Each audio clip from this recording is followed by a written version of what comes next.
Hello students, welcome to ചലഞ്ചറ. നമ്മൾ പഠിച്ചുകൊണ്ടിരിക്കുന്നത് സിവിക്സ് ഡിഗ്രി പ്രിലിംസിന്റെ പോർഷനിലെ സിവിക്സ് എന്ന് പറഞ്ഞ സബ്ജക്റ്റിലെ ഏത് പോർഷനാണ്? Public administration. പബ്ലിക് അഡ്മിനിസ്ട്രേഷന് ശേഷം നമ്മൾ ഇതിലേക്ക് തുടങ്ങിയായിരുന്നു, ബ്യൂറോക്രസിയിലേക്ക് സ്റ്റാർട്ട് ചെയ്തു അല്ലെ, ബ്യൂറോക്രാറ്റ്സ്. അപ്പൊ നമ്മുടെ സിലബസ് അനുസരിച്ച് നമ്മൾ ബ്യൂറോക്രസി എന്ന് പറഞ്ഞ ഒരു പോർഷൻ ആണ് നമ്മൾ സ്റ്റാർട്ട് ചെയ്തിരിക്കുന്നത്. അതിനകത്ത് നമ്മൾ ഉദ്യോഗസ്ഥ വൃന്ദവുമായിട്ട് ബന്ധപ്പെട്ട കുറച്ച് ആർട്ടിക്കിളുകളാണ് ഇനി പഠിക്കാൻ പോകുന്നതെന്ന് പറഞ്ഞു അല്ലെ. അതിനു മുമ്പ് നമ്മൾ പബ്ലിക് അഡ്മിനിസ്ട്രേഷൻ എന്താണെന്നോ അതിന്റെ കുറച്ച് ഡെഫിനിഷൻസും കാര്യങ്ങളും ഒക്കെ പഠിച്ചായിരുന്നു. നെക്സ്റ്റ് ബ്യൂറോക്രസി സ്റ്റാർട്ട് ചെയ്തു, ഉദ്യോഗസ്ഥ വൃന്ദത്തിന്റെ ഒരു നമ്മള് ഡെഫിനിഷൻ പഠിച്ചു. അതിനുശേഷം ഉദ്യോഗസ്ഥ വൃന്ദത്തിന്റെ കുറച്ച് പ്രത്യേകതകൾ പഠിച്ചു. ഇനി ഉദ്യോഗസ്ഥ വൃന്ദവുമായിട്ട് ബന്ധപ്പെട്ട് കുറച്ച് ആർട്ടിക്കിളുകളാണ് പഠിക്കാനുള്ളതെന്ന് പറഞ്ഞാണ് നമ്മൾ ക്ലാസ് നിർത്തിയത്. ഇന്ന് നമ്മൾ പഠിക്കാൻ പോകുന്നത് ഉദ്യോഗസ്ഥ വൃന്ദവുമായി ബന്ധപ്പെട്ട പ്രധാനപ്പെട്ട ആർട്ടിക്കിളുകൾ. ഭരണഘടനയില് പാർട്ട് 14 പറഞ്ഞിരിക്കുന്ന ഉദ്യോഗസ്ഥ വൃന്ദവുമായി ബന്ധപ്പെട്ട പ്രധാനപ്പെട്ട കുറച്ച് ആർട്ടിക്കിളുകളാണ് നമ്മൾ പഠിക്കാനായിട്ട് പോകുന്നത്. അപ്പൊ നമുക്ക് ക്ലാസ്സിലേക്ക് പോവാം.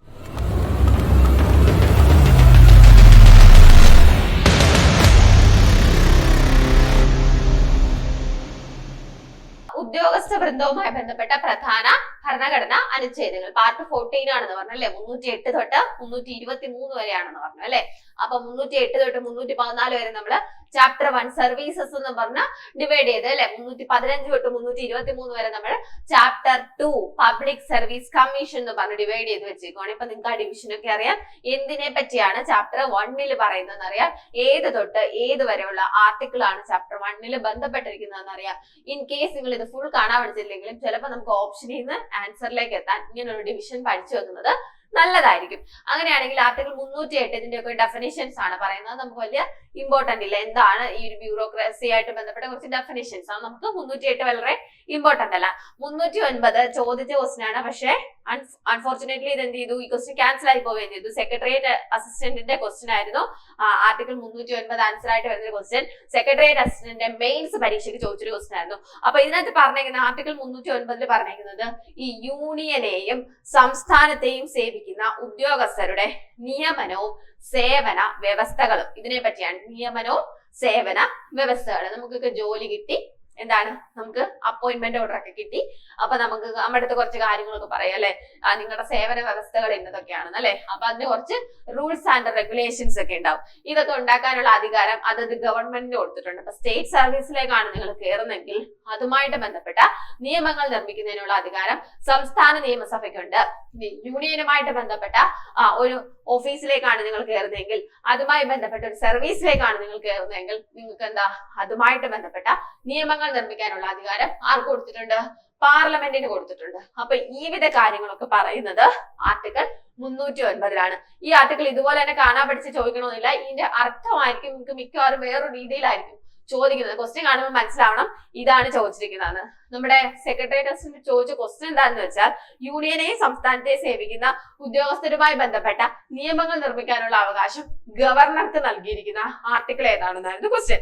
നിയമങ്ങൾ നിർമ്മിക്കാനുള്ള അവകാശം ഗവർണർക്കല്ല, നിയമങ്ങൾ നിർമ്മിക്കുന്നത് നിയമസഭയാണെന്നുള്ള കൺസെപ്റ്റിൽ എന്തോ ആയിരിക്കും എന്താ ആ ക്വസ്റ്റ്യൻ ക്യാൻസൽ ആയിപ്പോയി. എന്തായാലും ആർട്ടിക്കിൾ 309 നിയമനവും സേവന വ്യവസ്ഥകളും അല്ലെങ്കിൽ അതുമായി ബന്ധപ്പെട്ട നിയമങ്ങൾ നിർമ്മിക്കാനുള്ള അവകാശം ആർക്കാണ് എന്നൊക്കെ പറഞ്ഞിരിക്കുന്ന ആർട്ടിക്കിൾ 309. ഇനി നോക്കിക്കേ, ആർട്ടിക്കിൾ 310 എന്താണെന്ന് നോക്കിക്കേ.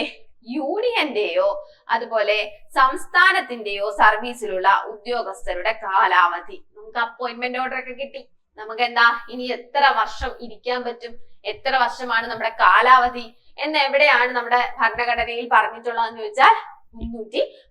ആർട്ടിക്കിൾ 310 എടുത്ത് നോക്കിയാൽ പറയാം എത്ര വയസ്സ് വരെ പറ്റും, എത്ര വർഷമാണ് നമ്മളെ ഉദ്യോഗസ്ഥ കാലാവധി എന്നൊക്കെ പ്രത്യേകമായിട്ട് ഓരോന്നിനും എടുത്ത് എങ്ങനെയാണ് അതിന്റെ കാലാവധി തീരുമാനിക്കേണ്ട, എന്താ റൂൾസ് ആൻഡ് റെഗുലേഷൻസ് ഒക്കെ എങ്ങനെയാണ്, ആരാണ് അത് തീരുമാനിക്കുന്നത്, ഈ കാര്യങ്ങളൊക്കെ 310 പറഞ്ഞിരിക്കുന്നത്. അപ്പം കാലാവധിയാണ് 310. എന്താ, നമ്മുടെ യൂണിയന്റെയോ സംസ്ഥാനത്തിന്റെയോ കീഴിലുള്ള സർവീസിലുള്ള ഉദ്യോഗസ്ഥരുടെ കാലാവധിയെ പറ്റി എവിടെയാ പറഞ്ഞിരിക്കുന്നത് ചോദിച്ചാൽ, കാലാവധിയെ പറ്റി പറഞ്ഞിരിക്കുന്നത് എവിടെയാ? ആർട്ടിക്കിൾ 310. ഓക്കെ, ഇനി ആർട്ടിക്കിൾ 311 പ്രീവിയസ് ക്വസ്റ്റ്യൻ ആണ്. ആർട്ടിക്കിൾ 311 എന്താണ്? ആർട്ടിക്കിൾ 311 പറഞ്ഞിട്ടുള്ളത്, നമ്മുടെ യൂണിയന്റെയോ അല്ലെങ്കിൽ സംസ്ഥാനത്തിന്റെയോ കീഴിൽ സിവിൽ പദവികളിൽ ഏർപ്പെടുത്തിയിട്ടുള്ള ഉദ്യോഗസ്ഥരുടെ പിരിച്ചുവിടലും നീക്കം ചെയ്യലും തരം താഴ്ത്തലും ഒക്കെ സംബന്ധിച്ചാണ്. പിരിച്ചുവിടലും നീക്കം ചെയ്യലും തരം താഴ്ത്തലും ഒക്കെ സംബന്ധിച്ച വിവരങ്ങൾ എവിടെയാണെന്ന് ചോദിച്ചാൽ ആർട്ടിക്കിൾ 311 പറഞ്ഞിരിക്കുന്നത്.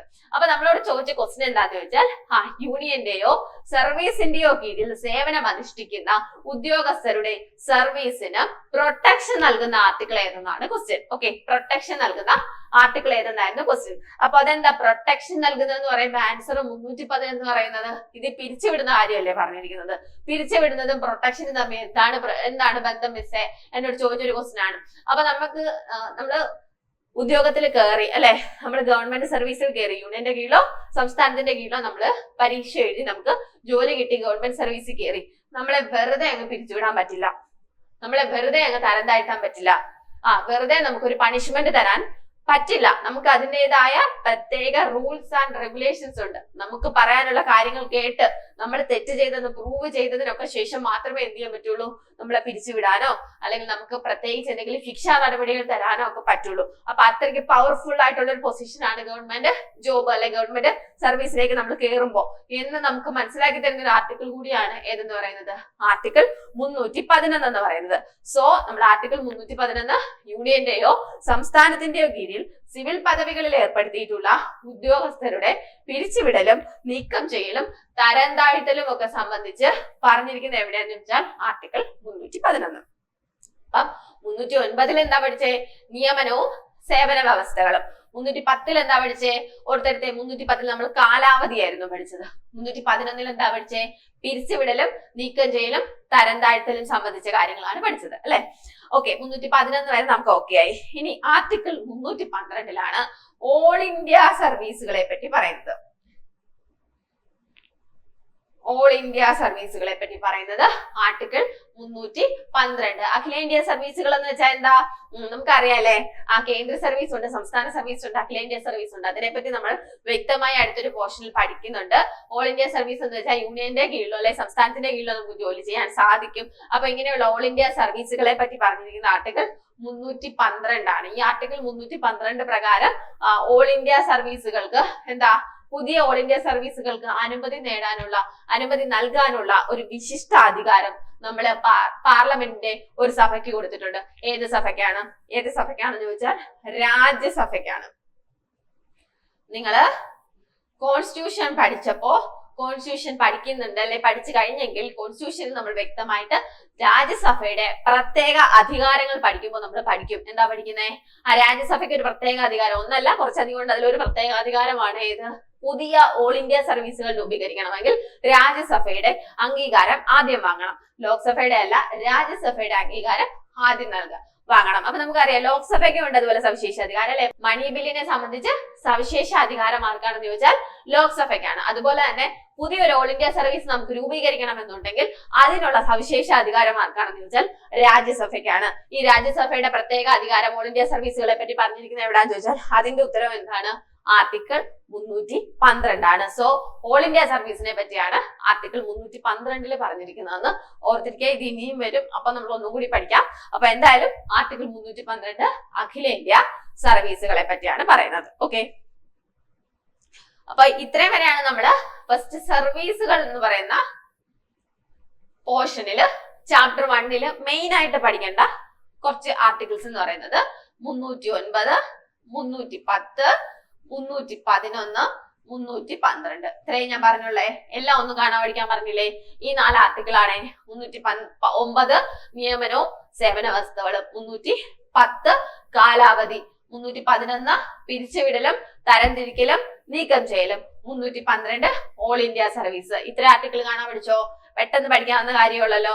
അപ്പൊ നമ്മള് പാർട്ട് 14 ഇനി ആര് ചോദിച്ചാലും പാർട്ട് 14 എന്താ, യൂണിയന്റെയും സംസ്ഥാനത്തിന്റെയും കീഴിൽ ഉള്ള സർവീസുകളെ പറ്റിയും ഉദ്യോഗസ്ഥ വൃന്ദത്തെ പറ്റിയും പബ്ലിക് സർവീസ് കമ്മീഷനെ പറ്റിയൊക്കെ പ്രതിപാദിച്ചിരിക്കുന്ന പാർട്ട് ഏതാന്ന് ചോദിച്ചാൽ പാർട്ട് 14. എത്ര മുതൽ എത്ര വരെയുള്ള ആർട്ടിക്കിൾ ആണെന്ന് ചോദിച്ചാൽ 308 തൊട്ട് 324 വരെയുള്ള ആർട്ടിക്കിൾ ആണ്. ഇനി 23 വരെയുള്ള ആർട്ടിക്കിൾ. ഇനി ആര് ചോദിച്ചാലും പറയാം 323 വരെയുള്ള ആർട്ടിക്കിൾ. ഇനി ആര് ചോദിച്ചാലും കൃത്യമായിട്ട് പറഞ്ഞു കൊടുക്കുകയെ. അതിനകത്ത് പാർട്ട് 14 308 തൊട്ട് 314 വരെ നമ്മള് സർവീസ് ആണ്. അതിനുശേഷം 15 തൊട്ട് 23 വരെ പബ്ലിക് സർവീസ് കമ്മീഷനുകളെ പറ്റിയാണ്. അതിനകത്ത് നമ്മൾ 309, 10, 11, 12 ഇത്രയും ആർട്ടിക്കിൾ ബൈ ഹാർട്ട് ചെയ്ത് വെച്ചു. ഇത്രയും സെറ്റ് ആണേ. നെക്സ്റ്റ് നമ്മള് സെക്കൻഡ് ഒരു ചാപ്റ്റർ പറഞ്ഞു അല്ലെ, എന്താണ് പബ്ലിക് സർവീസ് കമ്മീഷൻ. നമ്മൾ അങ്ങനെ ഒരു കമ്മീഷൻ ഉണ്ട് അല്ലെ, ഭരണഘടനാ സ്ഥാപനമാണ് പബ്ലിക് സർവീസ് കമ്മീഷൻ എന്ന് പറയുന്നത്. അത് നമ്മൾ എത്ര തരത്തിലുള്ള പബ്ലിക് സർവീസ് കമ്മീഷനുകളുണ്ട് നിങ്ങൾ ഭരണഘടന പഠിച്ചിട്ടുണ്ടാവുമല്ലോ. എന്താണ് സ്റ്റേറ്റ് പബ്ലിക് സർവീസ് കമ്മീഷൻ ഉണ്ട്, യൂണിയൻ പബ്ലിക് സർവീസ് കമ്മീഷൻ ഉണ്ട്. വേണമെന്ന് തോന്നുകയാണെങ്കിൽ ഒന്നോ അതിലധികമോ സ്റ്റേറ്റുകൾക്ക് ചേർന്ന് എന്ത് ചെയ്യാം, ഒരു ജോയിന്റ് പബ്ലിക് സർവീസ് കമ്മീഷനെ നിയമിക്കാവുന്നതാണ്.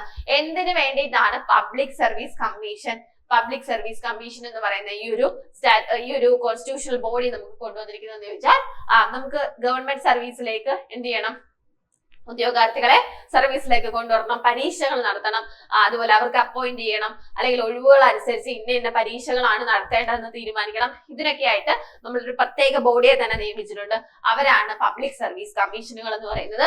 വൃത്തിയായിട്ട് നമ്മളിത് ഭരണഘടനയിലും അതുപോലെ തന്നെ LDC-കാരാണെങ്കിൽ കേരള ഗവർണൻസ് പോർഷനിലും ഒക്കെ എന്ത് ചെയ്യുന്നുണ്ട്, പബ്ലിക് സർവീസ് കമ്മീഷനെ പറ്റി പഠിക്കുന്നുണ്ട്. നിങ്ങൾ ഭരണഘടനയിൽ വൃത്തിയായിട്ട് ആ കമ്മീഷനൊക്കെ ഒന്ന് പഠിച്ചു വെച്ചേക്കാം. നമ്മൾ ഇവിടെ പഠിക്കുന്നു ഈ പബ്ലിക് സർവീസ് കമ്മീഷനുകളെ പറ്റി പറഞ്ഞിരിക്കുന്ന ആർട്ടിക്കിൾ എത്രയാണെന്ന് 315. നമ്മൾ ചോദിക്കുകയാണ് കേരള PSC യെ പറ്റി പറഞ്ഞിരിക്കുന്നത് ഏത് ആർട്ടിക്കിളാ? കേരള PSC യെ പറ്റി പറഞ്ഞിരിക്കുന്നത് ഏത് ആർട്ടിക്കിളാ? കേരളം എന്നല്ല, എല്ലാ സ്റ്റേറ്റ് PSCയും എല്ലാ യൂണിയൻ പബ്ലിക് സർവീസ് കമ്മീഷൻ അല്ലെങ്കിൽ യൂണിയൻ പബ്ലിക് സർവീസ് കമ്മീഷൻ എല്ലാ സ്റ്റേറ്റ് PSCകളും ജോയിന്റ് PSCകളും ഒക്കെ പറഞ്ഞിരിക്കുന്ന ആർട്ടിക്കിൾ 315 ആണ് അല്ലെ. നമ്മുടെ PSC പരീക്ഷ പണ്ടൊക്കെ എപ്പോഴും തീരുന്നത് എന്താ, ഏത് സമയത്ത് 2 മണിക്ക് 1:30 നമ്മൾ ഹോളിൽ കയറി 2 മണിക്ക് പരീക്ഷ സ്റ്റാർട്ട് ചെയ്ത് 3:15 പരീക്ഷ തീരും അല്ലെ, 3:15. അപ്പൊ സ്റ്റേറ്റ് PSC യെ പറ്റി പറഞ്ഞിരിക്കുന്ന ആർട്ടിക്കിൾ ഏതാന്ന് വെച്ചാൽ 315 ഓർത്ത് വെച്ചേക്കാം. UPSC യെ പറ്റി പറയുന്ന ആർട്ടിക്കിളും 315 തന്നെയാണ്. അപ്പൊ പൊതു ആയിട്ടൊരു പബ്ലിക് സർവീസ് കമ്മീഷൻ നമുക്ക് 2 സംസ്ഥാനങ്ങൾക്ക് ചേർന്ന് രൂപീകരിക്കാം. അതിനെ വിളിക്കുന്ന പേര് ജോയിന്റ് പബ്ലിക് സർവീസ് കമ്മീഷൻ എന്നാണ്. ഈ ജോയിന്റ് പബ്ലിക് സർവീസ് കമ്മീഷനെ പറ്റി പറഞ്ഞിരിക്കുന്ന ആർട്ടിക്കിൾ ഏതാന്ന് ചോദിച്ചാൽ അതും ഏതാണ്, ആർട്ടിക്കിൾ 315 ആണ്. അപ്പൊ അത് ഓർത്തിരിക്കുക. നമ്മൾ നേരത്തെ പറഞ്ഞ ചാപ്റ്റർ 2 ആയിട്ട് ഡിവൈഡ് ചെയ്യുമ്പോൾ അവിടെ എന്താണ് പബ്ലിക് സർവീസ് കമ്മീഷനെ പറ്റി, ഇതിവിടെ ഒരു മുഖ്യ ഒരു കമ്മീഷൻ ഉണ്ടാവും, അതിന്റെ കൂടെ കുറച്ച് അംഗങ്ങളും ഉണ്ടാവും. അങ്ങനെയല്ലേ സാധാരണ UPSC ചെയർമാൻ ഉണ്ടാവും, അല്ലെങ്കിൽ സ്റ്റേറ്റ് PSCക്ക് ഒരു ചെയർമാൻ ഉണ്ടാവും, പിന്നെ കുറച്ച് അംഗങ്ങൾ ഉണ്ടാവും. അങ്ങനെയാണ് നമ്മൾ ആ ഒരു ബോഡി പഠിക്കുന്നത് അല്ലെ. അപ്പൊ ഈ പബ്ലിക് സർവീസ് കമ്മീഷനെ പറ്റി 315 പറഞ്ഞ ശേഷം ഈ 316 എന്ന് പറഞ്ഞ ആർട്ടിക്കിള് ആ പബ്ലിക് സർവീസ് കമ്മീഷനിലെ അംഗങ്ങളുടെ നിയമനവും അവരുടെ ഉദ്യോഗ കാലാവധിയെ പറ്റി, കമ്മീഷൻ അംഗങ്ങളുടെ നിയമനവും അവരുടെ ഉദ്യോഗ കാലാവധിയുമാണ് ആർട്ടിക്കിൾ 316 പറഞ്ഞേക്കുന്നത്. 310 പറഞ്ഞത് സർവീസിൽ കയറിയ ഉദ്യോഗസ്ഥരുടെ കാലാവധിയെ പറ്റിയാണെങ്കിൽ 316 പറയുന്നത് പബ്ലിക് സർവീസ് കമ്മീഷൻ എന്ന് പറയുന്ന കോൺസ്റ്റിറ്റ്യൂഷണൽ ബോഡിയിലുള്ള ചെയർമാന്റെയും ഉദ്യോഗസ്ഥരുടെയും അതിനകത്തുള്ള കമ്മീഷൻ അംഗങ്ങളുടെയും കാലാവധിയും നിയമനവും ഒക്കെയാണ് 316 പറഞ്ഞിരിക്കുന്നത്. രണ്ടും തമ്മിൽ തിരിഞ്ഞു പോവാതെ സൂക്ഷിക്കുക. ഇനി ആർട്ടിക്കിൾ 317 നോക്കിക്കേ. ഈ പബ്ലിക് സർവീസ് കമ്മീഷനിലെ ഒരു അംഗത്തെ അല്ലെങ്കിൽ ചെയർമാനെ നമുക്ക് നീക്കം ചെയ്യണം, അല്ലെങ്കിൽ അതിലൊരു അംഗത്തെ നമുക്ക് നീക്കം ചെയ്യണം. വെറുതെ നീക്കം ചെയ്യാൻ പറ്റില്ല. അതിന് കുറച്ച് എന്തുണ്ട്, റൂൾസ് ആൻഡ് റെഗുലേഷൻസ് അല്ലെങ്കിൽ നടപടിക്രമങ്ങളൊക്കെ ഉണ്ട്. അത് അവരെ അല്ലെങ്കിൽ ഒരാളെ സസ്പെൻഡ് ചെയ്യണം. ഈ കാര്യങ്ങളൊക്കെ എവിടെയാ പറഞ്ഞേക്കുന്നത് വെച്ചാൽ ആർട്ടിക്കിൾ 317 പറഞ്ഞേക്കുന്നത്. പബ്ലിക് സർവീസ് കമ്മീഷനിലെ ഒരംഗത്തെ നീക്കം ചെയ്യലും അവരെ സസ്പെൻഡ് ചെയ്യലും സംബന്ധിച്ച കാര്യങ്ങളൊക്കെ എവിടെയാ പറഞ്ഞേക്കുന്നത് ചോദിച്ചാൽ എവിടെയാ പറഞ്ഞേക്കുന്നത്, ആർട്ടിക്കിൾ 317 പറഞ്ഞിരിക്കുന്നത്. 318 ആണെങ്കിലോ ഇവരുടെ സേവന വ്യവസ്ഥകളെ പറ്റിയൊക്കെ റെഗുലേഷൻസ് ഉണ്ടാക്കാനുള്ള അധികാരം ആർക്കാണ്? ഇപ്പൊ സ്റ്റേറ്റ് പബ്ലിക് സർവീസ് കമ്മീഷൻ ആണെങ്കിൽ ഇവർക്ക് വേണ്ടിയിട്ടുള്ള റൂൾസ് ആൻഡ് റെഗുലേഷൻസ് നിർമ്മിക്കേണ്ടത് സംസ്ഥാന നിയമസഭ. ഇനി UPSC ആണെങ്കിൽ അവർക്ക് വേണ്ടിയിട്ടുള്ള റൂൾസ് ആൻഡ് റെഗുലേഷൻസ് നിയമിക്കേണ്ടത് പാർലമെന്റ്. ഇങ്ങനത്തെ കാര്യങ്ങളൊക്കെ എവിടെയാ പറഞ്ഞേക്കുന്നതെന്ന് വെച്ചാൽ ആർട്ടിക്കിൾ 318. കമ്മീഷൻ അംഗങ്ങളുടെയും ഉദ്യോഗസ്ഥരുടെയും ഒക്കെ സേവന വ്യവസ്ഥകളെ കുറിച്ച് റെഗുലേഷൻസ് ഉണ്ടാക്കാനുള്ള അധികാരത്തെ പറ്റി പറഞ്ഞിരിക്കുന്ന ആർട്ടിക്കിളാണ് ആർട്ടിക്കിൾ 318. ഇനി ആർട്ടിക്കിൾ 319 ഇവരെന്താ പബ്ലിക് സർവീസ് കമ്മീഷൻ അംഗമായതിനു ശേഷം അവരുടെ സേവന കാലാവധി കഴിഞ്ഞതിന് ശേഷം എന്ത് ചെയ്യാൻ പറ്റില്ല, മറ്റ് ഉദ്യോഗങ്ങൾ വഹിക്കുന്നത് നിരോധിച്ചിരിക്കുന്നു എന്ന് പറഞ്ഞിരിക്കുന്ന ആർട്ടിക്കിളാണ് ആർട്ടിക്കിൾ 319 എന്ന് പറഞ്ഞത്. അതേസമയം നമ്മളിപ്പോ സ്റ്റേറ്റ് കമ്മീഷനിലെ അംഗമായിരുന്ന ഒരാൾക്ക് ഇവരുടെ കാലാവധിക്ക് ശേഷം സ്റ്റേറ്റ് കമ്മീഷനിലെ തന്നെ ചെയർമാൻ ആകാം. ഇനി സ്റ്റേറ്റിലെ ചെയർമാൻ ആയ ഒരാൾക്ക് UPSCയിൽ അംഗമാകാം. UPSCയിൽ അംഗമായിരിക്കുന്ന ഒരാൾക്ക് ചെയർമാൻ ആകാം. ഇത് ഇവരുടെ കാലാവധി കഴിഞ്ഞതിന് ശേഷം അടുത്തൊരു കോഴ്സിൽ അവർക്ക് അങ്ങനെ ചെയ്യാൻ പറ്റും. അല്ലാതെ സ്റ്റേറ്റ് PSC ചെയർമാൻ ആയിരുന്നതിന് ശേഷം പിന്നീട് മറ്റേതെങ്കിലും ഒരു ജോബിലേക്ക് നമ്മുടെ സംസ്ഥാന സർക്കാരിന്റെ തന്നെ മറ്റേതെങ്കിലും ഒരു പൊസിഷനിലേക്കൊക്കെ അധിക ഉദ്യോഗം വഹിക്കുന്നത് നിരോധിച്ചിട്ടുണ്ട്. ഇത് പറയുന്ന ആർട്ടിക്കിളാണ് ആർട്ടിക്കിൾ 319 എന്ന് പറയുന്നത്. അപ്പൊ 315, 16, 17, 18, 19 ഇത് നമ്മള് PSC പബ്ലിക് സർവീസ് കമ്മീഷനെ പറ്റിയാണ് പറഞ്ഞത്. 315 പബ്ലിക് സർവീസ് കമ്മീഷനെ പറ്റി പറയുന്നു. 16 എന്താ പറയുന്നേ?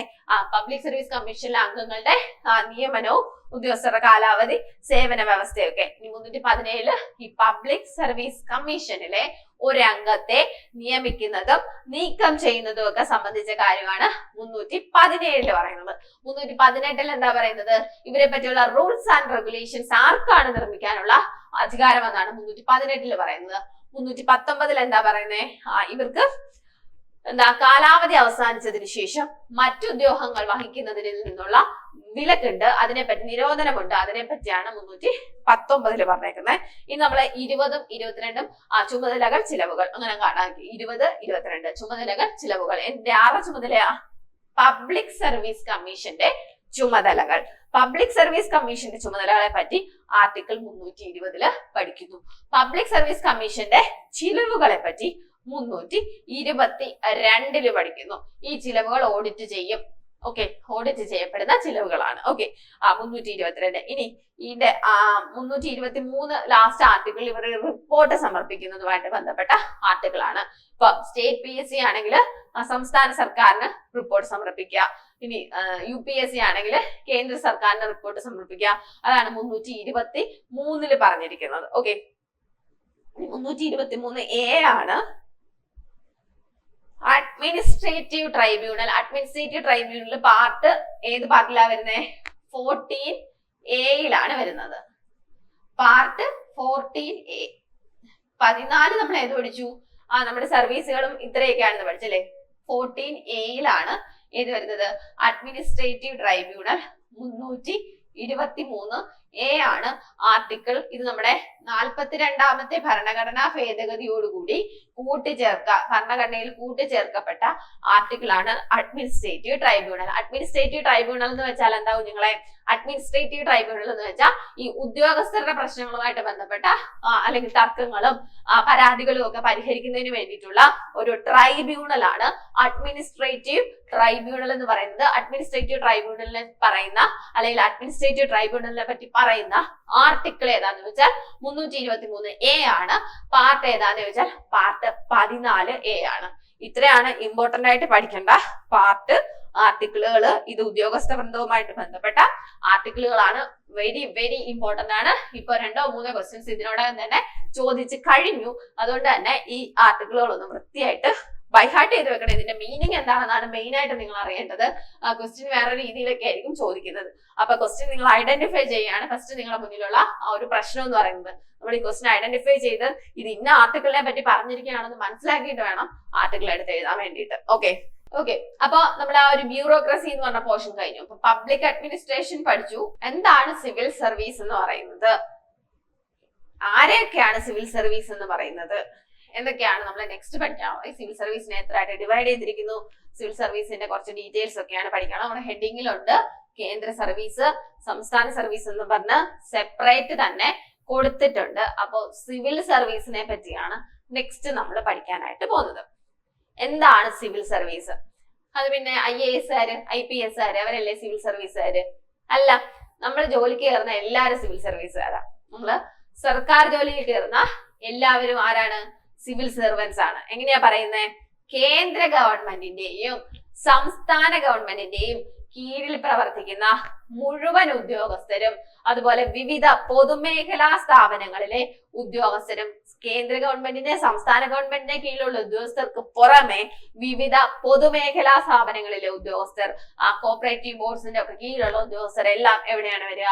സിവിൽ സർവൻസ് ആണ്. സിവിൽ സർവീസ് എന്ന് വിളിക്കും. ഇവരെല്ലാം കൂടെ ചേർത്ത് സംസ്ഥാനങ്ങളിലെ എല്ലാ സംസ്ഥാനങ്ങളിലെയും സിവിൽ സർവീസിനെ എല്ലാം കൂടെ ചേർത്തിട്ടാണ് നമ്മള് ഇന്ത്യൻ സിവിൽ സർവീസ് എന്ന് വിളിക്കുന്നത്. അപ്പൊ കേന്ദ്ര ഗവൺമെന്റിന്റെയും സംസ്ഥാന ഗവൺമെന്റിന്റെയും വിവിധ പൊതുമേഖലാ സ്ഥാപനങ്ങളുടെയും ഒക്കെ കീഴിൽ പ്രവർത്തിക്കുന്ന മുഴുവൻ ഉദ്യോഗസ്ഥരെയും കൂടെ ചേർത്ത് നമ്മൾ വിളിക്കുന്ന പേരാണ് ഏതെന്ന് പറയുന്നത് ഇന്ത്യൻ സിവിൽ സർവീസ്. ഓർത്തു വെച്ചേക്ക എന്താണ് ഇന്ത്യൻ സിവിൽ സർവീസ് എന്ന് പറയുന്നത്. ഓക്കെ, അപ്പോ ഇന്ത്യൻ സിവിൽ സർവീസിന്റെ പിതാവ് ആരാണെന്ന് ചോദിച്ചാൽ നമ്മൾ എന്ത് പറയും? ഇന്ത്യൻ സിവിൽ സർവീസിന്റെ പിതാവാണ് കോൺവാലിസ് പ്രഭു. ഇന്ത്യൻ സിവിൽ സർവീസിന്റെ പിതാവ് ആരാണെന്ന് ചോദിച്ചാൽ ഉത്തരം കോൺവാലിസ് പ്രഭു ആണ്. ഇനി ഇന്ത്യൻ സിവിൽ സർവീസിന്റെ പിതാവ് കോൺവാലിസ് പ്രഭു ആണെങ്കിൽ ഇതിന് അടിത്തറ പാകിയത് ആരെന്നും പറഞ്ഞ് മറ്റൊരു ക്വസ്റ്റ്യൻ ഉണ്ട്. ഓക്കെ, അടിത്തറ പാകിയത് ആരെന്നും പറഞ്ഞ് മറ്റൊരു ക്വസ്റ്റ്യൻ ഉണ്ട്. ഇന്ത്യൻ സിവിൽ സർവീസിന് അടിത്തറ പാകിയത് വാറൻ ഹേസ്റ്റിങ്സ് ആണ്. അപ്പൊ പിതാവ് നേരത്തെ ചോദിച്ചിട്ടുണ്ട്, അതുകൊണ്ട് തന്നെ ഇനി അടിത്തറ പാകിയത് ആരെന്നുള്ള ഒരു ക്വസ്റ്റ്യൻ വേണമെങ്കിൽ ചോദിക്കാൻ സാധ്യതയുണ്ട്. അതുകൊണ്ട് തന്നെ ഇന്ത്യൻ സിവിൽ സർവീസിന്റെ പിതാവ് നമ്മുടെ കോൺവാലിസ് പ്രഭുവും ഇന്ത്യൻ സിവിൽ സർവീസിന് അടിത്തറ പാകിയത് വാറൻ ഹേസ്റ്റിങ്സുമാണ്. ഓക്കെ, ഇനി ഓൾ ഇന്ത്യ സർവീസ് എന്നും പറഞ്ഞിട്ടുണ്ട് അല്ലെ. ഓൾ ഇന്ത്യ സർവീസിന്റെ പിതാവ് ആരാണെന്ന് പറഞ്ഞ് ഒരു ക്വസ്റ്റ്യൻ ഉണ്ട്. ആൻസർ സർദാർ വല്ലഭായി പട്ടേൽ ആണ്. ഓൾ ഇന്ത്യ സർവീസിന്റെ പിതാവ് ആരെന്ന് പറഞ്ഞൊരു ക്വസ്റ്റ്യൻ ഉണ്ട്. ആൻസർ എന്താണ്? സർദാർ വല്ലഭായി പട്ടേൽ ആണ്. ഇനി നമ്മള് ഇന്ത്യൻ അഡ്മിനിസ്ട്രേറ്റീവ് സർവീസിനെയാണ് സ്റ്റീൽ ഫ്രെയിം ഓഫ് ഇന്ത്യ എന്ന് വിളിക്കുന്നത്. ഇന്ത്യൻ അഡ്മിനിസ്ട്രേറ്റീവ് സർവീസിനെയാണ് സ്റ്റീൽ ഫ്രെയിം ഓഫ് ഇന്ത്യ എന്ന് വിളിക്കുന്നത്. ഇന്ത്യൻ അഡ്മിനിസ്ട്രേറ്റീവ് സർവീസിനെ സ്റ്റീൽ ഫ്രെയിം ഓഫ് ഇന്ത്യ എന്ന് വിളിച്ചത് ആരെന്ന ക്വസ്റ്റ്യൻ ചോദിച്ചാലും ഉത്തരം സർദാർ വല്ലഭായി പട്ടേൽ ആണ്. ഓർത്തു വെച്ചിരിക്കുമോ? ഇന്ത്യൻ സിവിൽ സർവീസിന്റെ പിതാവ് കോൺവാലിസ് പ്രഭു, ഇന്ത്യൻ സിവിൽ സർവീസിന് അടിത്തറ പാകിയത് ആരാണ്? വാറൻ ഹേസ്റ്റിങ്സ് ആണ്. ഓൾ ഇന്ത്യ സർവീസിന്റെ പിതാവ് ആരെന്ന് ചോദിച്ചാൽ എന്തുത്തരം പറയും? ആരാണ്? നമ്മുടെ സർദാർ വല്ലഭായ് പട്ടേൽ ആണ്. ഇനി ഇന്ത്യൻ അഡ്മിനിസ്ട്രേറ്റീവ് സർവീസിനെയാണ് സ്റ്റീൽ ഫ്രെയിം ഓഫ് ഇന്ത്യ എന്ന് വിളിക്കുന്നത്. ആരാണ് സ്റ്റീൽ ഫ്രെയിം ഓഫ് ഇന്ത്യ എന്ന് ഇന്ത്യൻ അഡ്മിനിസ്ട്രേറ്റീവ് സർവീസിനെ വിളിച്ചത് എന്ന് ചോദിച്ചാൽ ആരാണ്? സർദാർ വല്ലഭായ് പട്ടേൽ ആണ്. ഇന്ത്യൻ സിവിൽ സർവീസ് ദിനമായിട്ട് നമ്മൾ ആചരിക്കുന്നത് എന്നാന്ന് ചോദിച്ചാൽ ഏപ്രിൽ 21 നമ്മള് ഇന്ത്യൻ സിവിൽ സർവീസ് ദിനമായിട്ട് ആചരിക്കുന്നത് ഏപ്രിൽ 21. എന്താണ് ഈ ഏപ്രിൽ 21 എന്താണ് ഈ സ്റ്റീൽ ഫ്രെയിം ഓഫ് ഇന്ത്യ എന്നും ഈ സർദാർ വല്ലഭായ് പട്ടേലും ഒക്കെ ആയിട്ട് റിലേഷൻ ഉണ്ട്. നമ്മുടെ സ്വതന്ത്രാനന്തര ഇന്ത്യയിലെ ആദ്യത്തെ ആഭ്യന്തര മന്ത്രിയാണ് നമ്മുടെ സർദാർ വല്ലഭായ് പട്ടേൽ എന്ന് പറയുന്നത്. അപ്പൊ ഏകദേശം നമുക്ക് 1947 ഫെബ്രുവരി ഒക്കെ ആയപ്പോഴത്തേക്കും തന്നെ എന്താണ് ക്ലെമന്റ് ആറ്റ്ലി പറയുന്നുണ്ട് നമുക്ക് സ്വാതന്ത്ര്യം തരാന്ന്.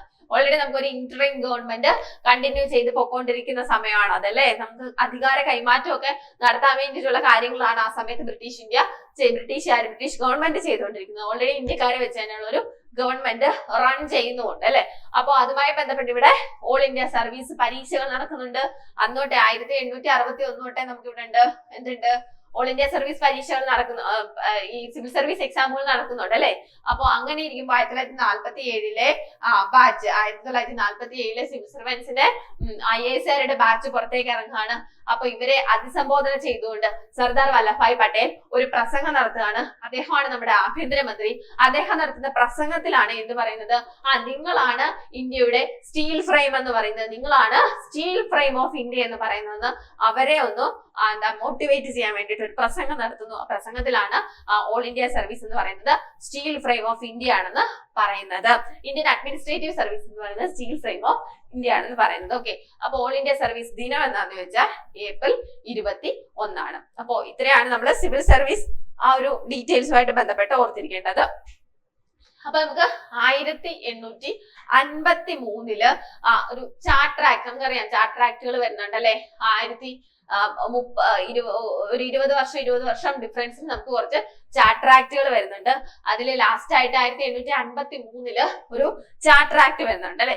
അപ്പൊ ഈ 1853 ചാർട്ടർ ആക്ടിലാണ് നമുക്ക് സിവിൽ സർവീസ് എക്സാം എന്ന് പറഞ്ഞിട്ട് ഒരു എക്സാം നടത്താം എന്നൊരു തീരുമാനം ഉണ്ടാകുന്നത്. അപ്പൊ 1853 ചാർട്ടർ ആക്ടിലാണ് എന്ത് പറയുന്നത്? ഇന്ത്യക്കാർക്ക് വേണ്ടിയിട്ട് സിവിൽ സർവീസ് എക്സാം. എന്തുകൊണ്ടാണ് നമുക്ക് അവർ അങ്ങനെ ഒരു തീരുമാനം എടുത്തത്? ബ്രിട്ടീഷുകാർ ഇവിടെ ഭരിച്ചുകൊണ്ടിരിക്കുന്ന സമയമാണ് 1800കളൊക്കെ അല്ലെ. 1947 വരെ അവരാണ് ഭരിച്ചത്. അപ്പൊ ബ്രിട്ടീഷുകാർ തീരുമാനിക്കുകയാണ് ഇന്ത്യക്കാർക്ക് വേണ്ടിയിട്ട് ഒരു പരീക്ഷ നടത്തി അവരെ കൂടി എന്തെടുക്കാം?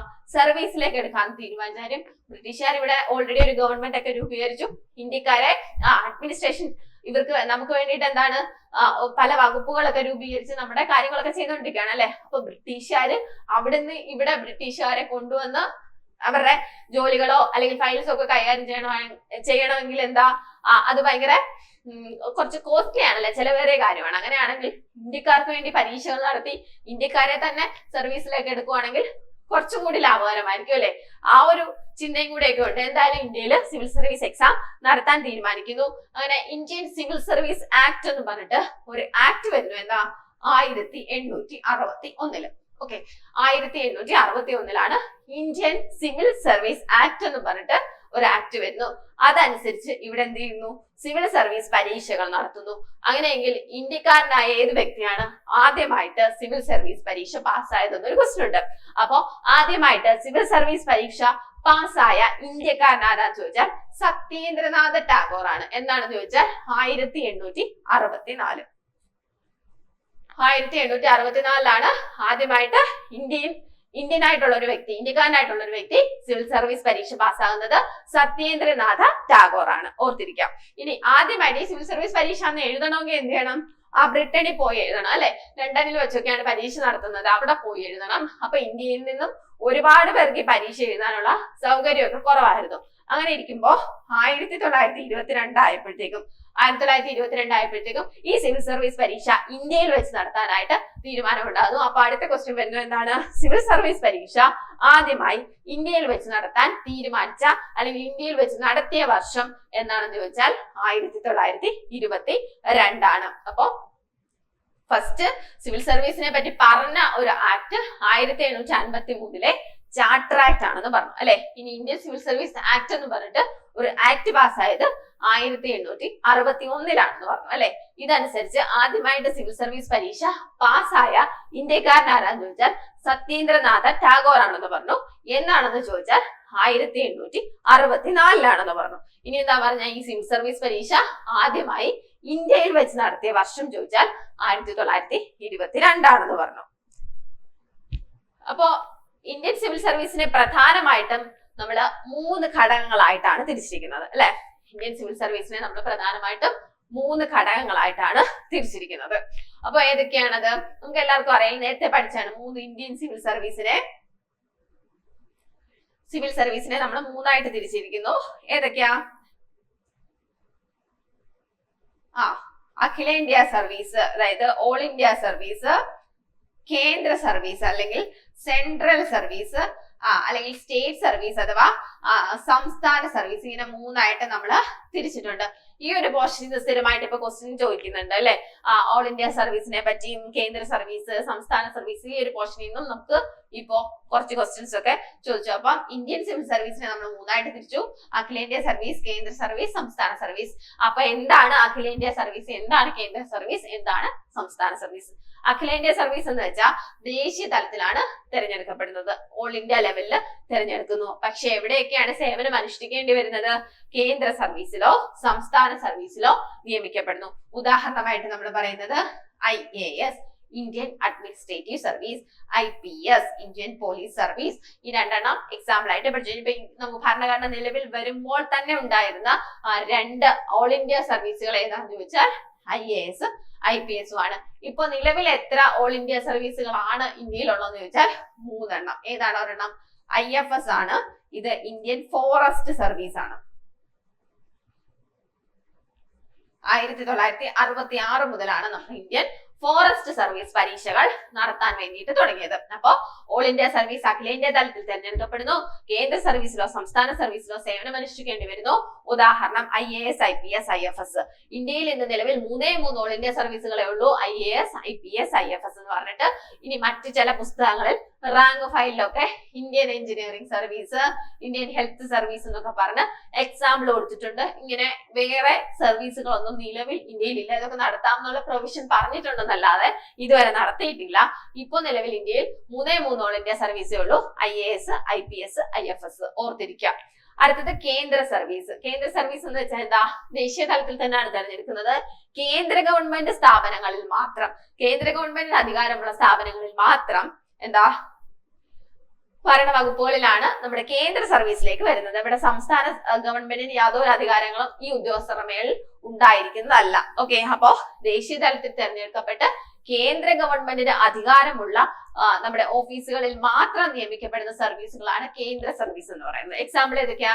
ഇന്ത്യൻ റെയിൽവേ സർവീസ് ഉണ്ട് അല്ലെ, ഇന്ത്യൻ ഫോറിൻ സർവീസ് ഉണ്ട്. ഇതൊക്കെ കേന്ദ്ര തലത്തില് തെരഞ്ഞെടുക്കപ്പെട്ട കേന്ദ്ര ഗവൺമെന്റിന്റെ അധികാരമുള്ള സ്ഥാപനം മാത്രമായിട്ടിരിക്കുന്നതാണ്. അതിനെയാണ് നമ്മൾ സെൻട്രൽ സർവീസ് അല്ലെങ്കിൽ കേന്ദ്ര സർവീസ് എന്ന് പറയുന്നത്. അടുത്ത സംസ്ഥാന സർവീസ്, നമ്മൾ സംസ്ഥാന തലത്തിൽ തിരഞ്ഞെടുക്കപ്പെടുന്നു.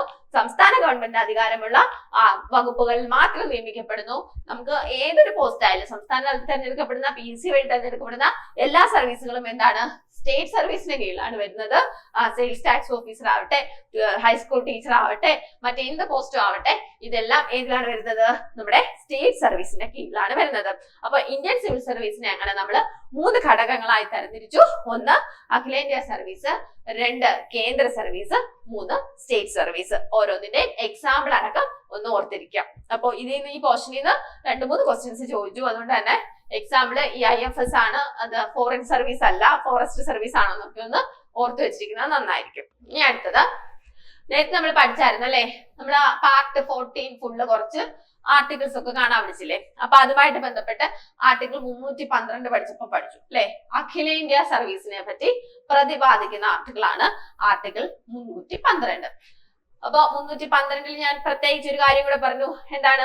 അഖിലേന്ത്യാ സർവീസുമായിട്ട് ബന്ധപ്പെട്ട് നിയമങ്ങൾ അല്ലെ, പുതിയൊരു അഖിലേന്ത്യാ സർവീസ് കൂടി വരണമെന്നുണ്ടെങ്കിൽ അതിന് ആദ്യമായിട്ട് ആരുടെ അനുമതിയാണ് വേണ്ടത്? ആരാണ് ആദ്യം അംഗീകരിക്കേണ്ടതെന്ന് ചോദിച്ചാൽ പാർലമെന്റിന്റെ ഏത് സഭയാണ്? രാജ്യസഭയാണ് അംഗീകാരം കൊടുക്കേണ്ടത്. രാജ്യസഭയുടെ പ്രത്യേക അധികാരങ്ങളിൽ പെടുന്ന ഒന്നാണ് പുതിയൊരു ഓൾ ഇന്ത്യ സർവീസ് രൂപീകരിക്കണമെങ്കിൽ അതിന് അംഗീകാരം കൊടുക്കേണ്ടത് ആരാണ്? നമ്മുടെ രാജ്യസഭയാണ്. ഇത് പറഞ്ഞിരിക്കുന്ന ആർട്ടിക്കിൾ 312 ഓക്കെ. അപ്പോ നേരത്തെ പറഞ്ഞതുപോലെ തന്നെ ഭരണഘടന രൂപം കൊള്ളുമ്പോൾ തന്നെ നിലവിലുള്ള ഏതൊക്കെ അഖിലേന്ത്യാ സർവീസ് ആണോ ഉള്ളതെന്ന് ചോദിച്ചാൽ IAS IPS മാത്രമാണ് ഉണ്ടായിരുന്നത്. ഭരണഘടന രൂപം കൊള്ളുമ്പോൾ IAS IPS മാത്രമാണ് അഖിലേന്ത്യാ സർവീസ് ആയിട്ട് ഉണ്ടായിരുന്നത്. ഇനി ആർട്ടിക്കിൾ 312 എന്ത് പറയുന്നുണ്ട്? ദേശീയ താല്പര്യത്തിന് ഉതകുന്ന രീതിയിൽ ഒരു അഖിലേന്ത്യാ സർവീസ് രൂപീകരിക്കുന്നതിന് പാർലമെന്റ് നിയമനിർമ്മാണത്തിലൂടെ രൂപീകരിക്കേണ്ടതാണ്. വെറുതെ ഒരു അഖിലേന്ത്യാ സർവീസ് നിങ്ങൾ തുടങ്ങിക്കോ എന്ന് പറഞ്ഞ ഓർഡർ ഇട്ടാൽ എന്ത് ചെയ്യാൻ പറ്റില്ല? അഖിലേന്ത്യാ സർവീസ് സ്റ്റാർട്ട് ചെയ്യാൻ പറ്റില്ല. അഖിലേന്ത്യാ സർവീസ് പുതിയതായിട്ട് സ്റ്റാർട്ട് ചെയ്യണമെങ്കിൽ എന്ത് ചെയ്യണം?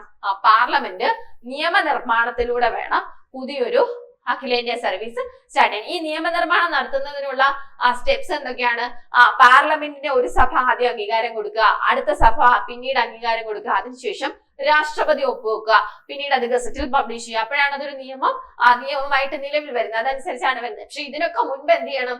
രാജ്യസഭയുടെ പ്രത്യേക അനുമതി ഉണ്ടെങ്കിൽ മാത്രമേ ആർട്ടിക്കിൾ 312 അനുസരിച്ച് പുതിയൊരു ഓൾ ഇന്ത്യ സർവീസ് നമുക്ക് കൊണ്ടുവരാനായിട്ട് പറ്റുള്ളൂ. ആ ഒരു കാര്യം ഓർത്തിരിക്കാം. അങ്ങനെ ഇരിക്കുമ്പോ 1963 ഒരു ഭേദഗതി നിയമം കൊണ്ടുവരുന്നുണ്ട്. 1963 അഖിലേന്ത്യാ സർവീസ് ഭേദഗതി നിയമം എന്ന് പറഞ്ഞിട്ട് ഒരു നിയമം വരുന്നുണ്ട്. ആ ഒരു ഭേദഗതി നിയമത്തില് ഇന്ത്യൻ മെഡിക്കൽ സർവീസും ഇന്ത്യൻ സർവീസ് ഓഫ് എഞ്ചിനീയർ, അതുപോലെ Indian economic service, Indian forest service എന്നീ സർവീസുകൾ വേണമെങ്കിൽ നിങ്ങൾക്ക് ആരംഭിക്കാം എന്ന് വ്യവസ്ഥ ചെയ്തു. 1963 അഖിലേന്ത്യാ സർവീസ് നിയമപ്രകാരം ഇങ്ങനെ കുറച്ച് സർവീസുകൾ വേണമെങ്കിൽ സ്റ്റാർട്ട് ചെയ്യാമെന്ന് നമ്മൾ എന്ത് എടുക്കുന്നു? അതിനൊരു പ്രൊവിഷൻ കൊടുത്തിട്ടുണ്ട്. ഭേദഗതി നിയമം നിലവിൽ വന്നു. പക്ഷേ ഇതനുസരിച്ച് നമുക്ക് ഇന്ത്യൻ ഫോറസ്റ്റ് സർവീസ് എന്ന് പറയുന്ന സർവീസ് മാത്രമേ നിലവിൽ വന്നിട്ടുള്ളൂ. അതാണ് ഞാൻ പറഞ്ഞത്. ആകെ നമുക്ക് 3 ഓൾ ഇന്ത്യ സർവീസുകളെ നിലവിലുള്ളൂ. 1966 ഇന്ത്യൻ ഫോറസ്റ്റ് സർവീസ് 1963 ഈ ഭേദഗതി നിയമപ്രകാരം നിലവിൽ വരുന്നത്. അപ്പൊ ഇതുമായിട്ട് ബന്ധപ്പെട്ട് നമുക്ക് ബാക്കി കുറച്ചുകൂടി പഠിക്കാനുണ്ട്. അത് നമുക്ക് അടുത്ത ക്ലാസ്സിൽ കണ്ടിന്യൂ ചെയ്യുന്നതായിരിക്കും.